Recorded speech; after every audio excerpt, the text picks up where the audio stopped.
नमस्कार, मी ऋतुजा तुमचं माझ्या यूट्यूब चॅनलवर सगळ्यांचं स्वागत करते. चला आज आपण घरच्या घरी क्लीनअप करायला 3 स्टेपमध्ये करणार आहे. तर चला आता मी तुम्हाला सगळ्यात अगोदर मी माझ्या आवडीच्या फेसवॉशनेच म्हणजे माझ्या स्किनला सूट होणाऱ्या फेसवॉशने फेस वॉश करून घेतलेला आहे. तुम्ही तुमच्या स्किनला सूट होणाऱ्या फेसवॉशने फेस क्लीन करून घ्या. त्यानंतर मी येथे स्क्रब करणार आहे. तर तिथे मी एव्हरीथिंगचं ऑलनटचं स्क्रब वापरणार आहे, कारण की आपण आठवड्यातनं एकदा किंवा दोनदा तरी आपल्या स्किनला स्क्रब करणं खूप गरजेचं असतं, कारण की आपल्या चेहऱ्यावरील ब्लॅक हेड्स व्हाईट हेड्स निघून जाण्यासाठी आपण आपल्या चेहऱ्यावर आठवड्यातनं दोनदा तरी स्क्रब करणं खूप गरजेचं असतं.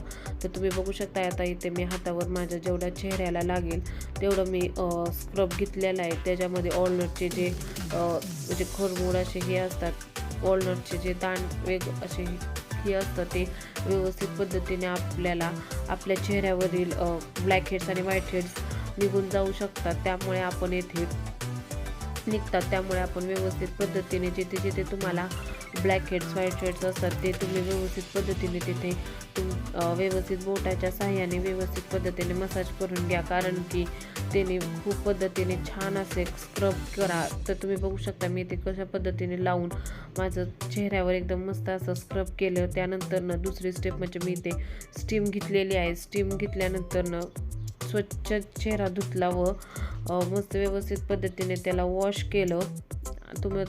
त्यानंतर तुम्ही बघू शकता माझ्या स्किनवर जेवढे पण असं जरा डल दिसत होता तर तो छान पद्धतीने ही झालेला आहे. त्यानंतर मी चेहरा स्वच्छ धुतला व त्यानंतर मी ते स्टीम घेतलेली आहे. तर तुम्ही बघू शकता जे माझ्या चेहऱ्यावरील नाकाभोवती आणि थोडेसे कपाळावर थोडे ब्लॅक हेड्स आणि व्हाईट हेड्स आहेत. तर तुम्ही जिथे दाखवत आहे तिथे पण मला थोडेसे व्हाईट शेड्स आहेत. त्यामुळे मी व्यवस्थित पद्धतीने नाकाभोवतीचे जेवढे ब्लॅक व्हाईट हेड्स आहेत तर ते काढून घेणार आहे. तर तुम्ही बघू शकता. त्यानंतर मी आता इथे माझा चेहरा स्वच्छ पुसून घेते. धुतला व स्वच्छ पुसून घेतला. त्यानंतर मी सगळ्यात लास्टला आता ऑरेंज पिलॉक मास्क वापरत आहे. पूर्ण त्याने आपल्या चेहऱ्यावरील टॅनिंग ते व्यवस्थित पद्धतीने निघतं. तर तुम्ही बघू शकता मी या पद्धतीने ऑरेंज पिलॉक मास्क वापरणार आहे. तर तो पूर्ण चेहऱ्याला आपण व्यवस्थित पद्धतीने लावून घ्यायचा आहे. तर सगळ्यात अगोदर आपण आपल्या चेहऱ्याला थोडंसं पाण्याने पुसून घ्यायचं, कारण की व्यवस्थित पद्धतीने पाण्याने पुसल्यानंतर आपण सगळ्यात लास्ट स्टेप म्हणजे थर्ड स्टेप करणार आहे. ते म्हणजे आपण इथे मास्क वापरणार आहे. तर मी इथे हिमालयाचा orange peel off mask tan remover peel off mask वापरत आहे. तर ते खूप छान पद्धतीचं आहे आणि आपल्या कमी खर्चामध्ये पण आपल्या घरच्या घरी क्लीनअप होतं. तर मी इथे हे म्हणजे स्वस्तात मस्त आपलं क्लीनअप होतं. तर तुम्ही बघू शकता की इथे मी आपलं किती छान पद्धतीने मी आता इथे हे व्यवस्थित पद्धतीने हिमालयाचं टॅन रिमूव्हर फेस पॅक लावत आहे. तर तुम्ही बघू शकता मी पूर्ण पद्धतीने माझ्या चेहऱ्याभोवती आणि गळ्याभोवती व्यवस्थित पद्धतीने हे अप्लाय करणार आहे. तुम्ही छान पद्धतीने व्यवस्थित पद्धतीने आपल्या चेहऱ्याला हा मास्क लावून घेऊ शकता. तर तुम्ही त्यानंतर तुम्ही बघू शकता की मी 20 मिनिटानंतर सुकलेला आहे. तर तो व्यवस्थित पद्धतीने मी वर माझ्या कपाळावर मी व्यवस्थित पद्धतीने पद्धतीने सुकल्यामुळे तो व्यवस्थित पद्धतीने निघला जातो.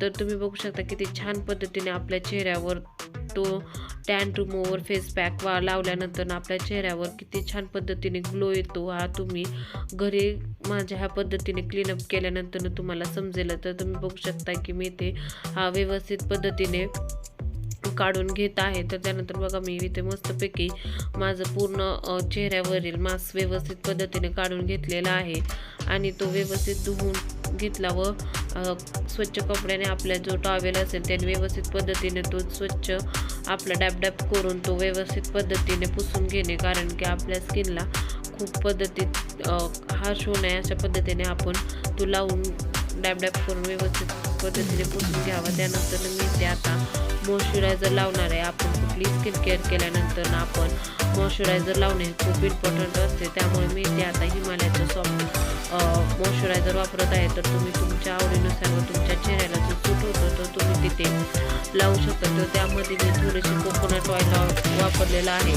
जर तुमच्याकडे फेस ऑइल असेल तर ते तुम्ही त्यामध्ये 2 थेंब टाकून ते अप्लाय करणं खूप गरजेचं आहे, कारण की आपले चेहऱ्याला मॉइश्चरायझर करणे खूप इम्पॉर्टंट असतं स्किन केअर केल्यानंतर. तर मी त्याचा क्लीनअप केल्यानंतर मस्त व्यवस्थित पद्धतीने मी इथे माझ्या चेहऱ्याला मॉइश्चरायझर लावलेला आहे. तर तुम्हाला हे घरच्या घरी पार्लरसारखंच क्लीनअप केलं आवडलं असेल क्लीनअप, तर तुम्ही माझ्या चॅनलला सबस्क्राईब करा, लाईक करा आणि शेअर करायला तर विसरूच नका. तर आपण अशाच विविध पद्धतीसाठी घरच्या घरी क्लीनअप व्यवस्थित असे माझे डेली ब्लॉग्स पाहण्यासाठी तुम्ही माझ्या चॅनलला सबस्क्राईब करा. तर तुम्ही बघू शकता की मी इथे कसे व्यवस्थित पद्धतीने डॅब करून माझ्या चेहऱ्यावर मॉइश्चरायझर लावत आहे, कारण की मॉइश्चरायझर लावणे खरंच खूप इम्पॉर्टंट आहे.